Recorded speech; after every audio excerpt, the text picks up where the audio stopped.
And there was a major shift because media was able to get more information out to people more quickly. Before then, the media was more governed by the government. And so there was a sort of censorship that went on. So you got information that they wanted you to get. But with Vietnam, the media had more access, were able to show us more pictures, and there wasn't a clear good guy, bad guy in what was happening during that war. There was still the draft at the beginning of the Vietnam War, and when that ended, then the draft slowly was ended as well. And so there's been a big change in that feeling of I need to go and fight for my country, which was so strong in all the older men in my family. But for the younger generations, it's not the same. They don't have that feeling. Yeah. Sad waste of life, actually. Never mind, that's politics. We're not talking about politics just yet. So from movies, we're now going to begin to kind of move into the community of where we're from. So Brenton? Benton City. Benton City. So now we're getting to the part where kids will be kids. So what activities were common that you and your friends did, and how often did you meet to play with them? Well, I grew up on a farm. So I had, in the morning, my brother and I had chickens and ducks and pigs and calves and rabbits and different critters to feed. Sometimes we'd have calves that we were feeding milk to in the morning. And then when we got home from school, feeding critters, making sure they have water, cleaning things out. We had several acres and orchard. So the Benton City is a rural community, so a lot of us lived on farms, and we had chores and farms that we helped with our families, especially when you have a dad that works full-time out at Hanford, and that was the case for a lot of the farm communities, because even then it was hard to make a living on a farm. You needed to have some other income as well. So our dads would be working out at Hanford, and the moms and the kids would be taking care of the farm.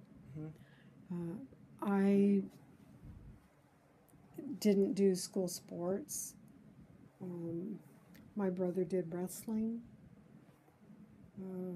But there was more of a community feeling, similar to what we have in Camas, only everybody knew one another at Benton City, which in Camas you don't know everybody as much anymore. But we had the Halloween party in the park every year, the Christmas lighting going on.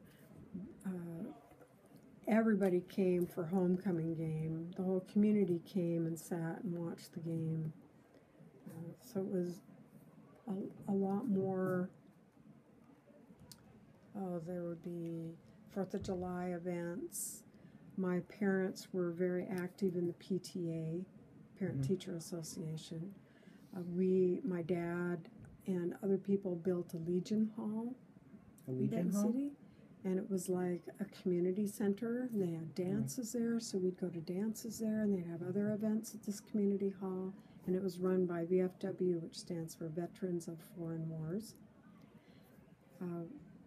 Grange was a big deal in farming communities. Grange would offer insurance that you could get, and they also would provide the grain that you needed to plant with, and the fertilizer and sprays and things like that. So it was kind of a combination business and co-op for farmers. My mom was a member of Eastern Star, and my dad was in the Masonic organization. So a lot more on JC's, which was junior Chamber of Commerce kind of a club. So my mom and dad belonged to a number of these organizations, and those organizations were putting on events all year in our community. Okay, that was kind of the next question I was thinking about. I was thinking, because we're now talking about community and friends and everything like that. It was what was your community like? I already kind of get the sense that it was a strong knit community where everyone pretty much has their backs. And I was gonna ask, was there any public events that were important to you and your community that you do almost every year? Oh. And we pretty much answered that. So yeah, I think because you knew a lot of people, if I had stayed my senior year at Benton City, my graduating class was 60 students in the senior class, and we were the big baby boom class coming through. So you knew all the kids that were 2 years ahead of you and all the kids that were 2 years below you. And most of them I'd been with since first grade. So it was really a sense of more of an acceptance, and you knew more people. If somebody new moved into the high school, if they moved in the community and joined the high school, it was a big fight to see who got them to be their friend. Yeah. And I found that here in Camas with our 2,300 students, that kids have fewer friends and they know fewer people than I did in my small school, because it seems like the bigger the school, the smaller your circle, which is kind of sad.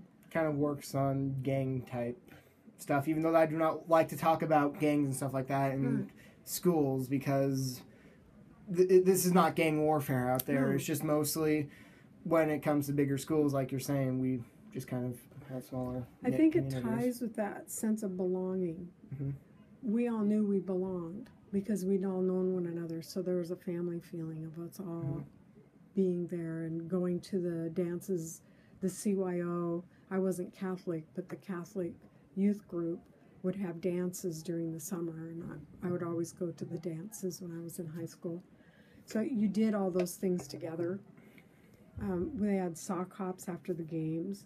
Just about everybody went to the sock hops, and they just put records on the record player, have a few adults there to chaperone, and take our shoes off and dance on the gym floor.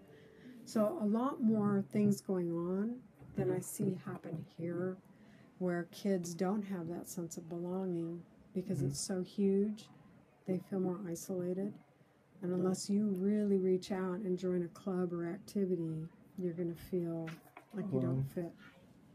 Charlie, you made it in and finally make an appointment with her. Good job. Thank you. How's it going? Doing good. We're kind of in the middle of the interview, though.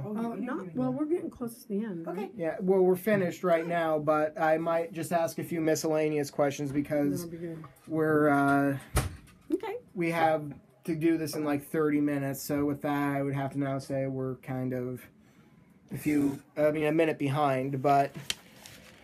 Okay, now this is just miscellaneous questions. I only wrote down 11 questions thinking that would be the whole entire 30 minutes, but because it seems like we went through a few of them quicker, I guess I'll just have to rely on good old memory. So, because we're talking about the Cold War, we've talked about spies, we've talked about the community and stuff like that. It's now time to get into the more dirtier side, like politics and stuff like that. I was politics and the community, more community stuff. I know back then in the 50s and stuff like that, there was new music emerging and stuff like Chuck that. Berry, rock and roll, Elvis Presley. And because I've just heard from your community that you were well knit, you belonged in a type of rural area. I was wondering, did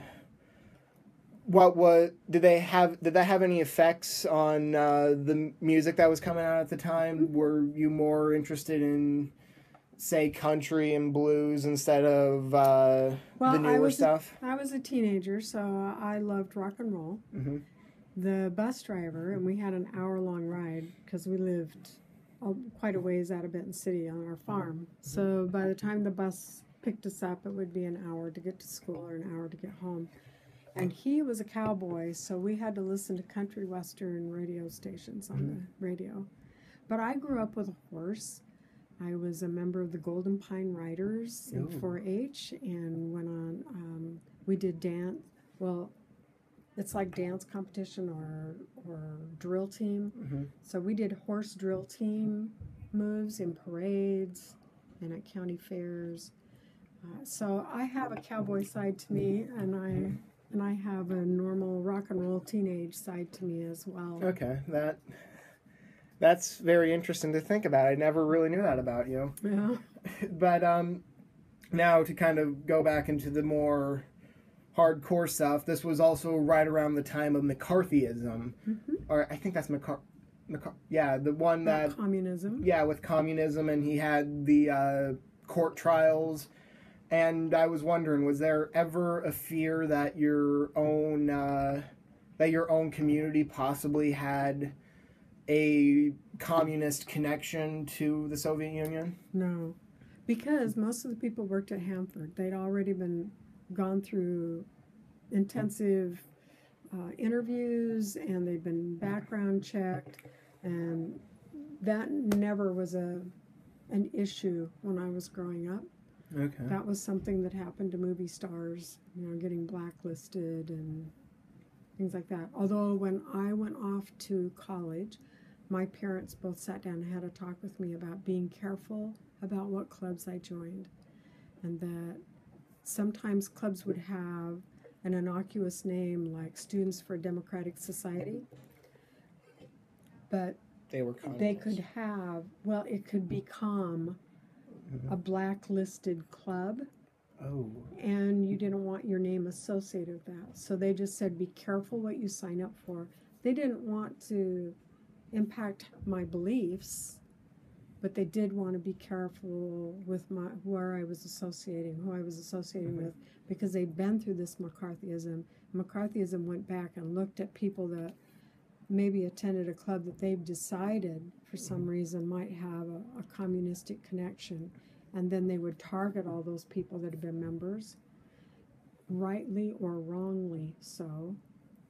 And my parents wanted to protect us kids from having that happen to us. Very intriguing. Then I'm just trying to think of another one that is very important. We've already covered the space race. We've covered mostly everything that I was thinking about, but now that things are kind of wrapping up, I'm just trying to think of one last question. Okay, so if there's one movie from that time I would highly recommend you watch, it's Dr. Strangelove. I've seen that movie. That's an amazing movie. That is the perfect spoof of the Cold War. Yeah, and I should have actually mentioned that, because that was it was a very tense feeling back then. It was always either we were going to bomb the Soviet Union or the Soviet Union was going to bomb us, and then we always had to worry about generals that could possibly try to... So one interesting thing that happened out of World War II was us dropping the bomb on Hiroshima in Japan. And the devastation that caused. And I think it was a big wake-up call. I think that my parents were horrified by what happened. Seeing the bodies, seeing the people that were crippled because of it, seeing babies born with birth deformities because of exposure to radiation. I think that horrified a large segment of the United States. When my children were in high school, we hosted a Japanese exchange daughter, and then her family invited us to come and visit them in Japan, which we did. And my dad, like I said, fought in the Marines in World War II, and Japan was part of the enemy during that event. And our host daughter's dad had been in part of military, but they both came together and they both said there was no right side in that war. That we both did horrible things, and it's time to move on. And we've had the closest relationship with that family. And that was the feeling I had when I was in Japan from everybody. That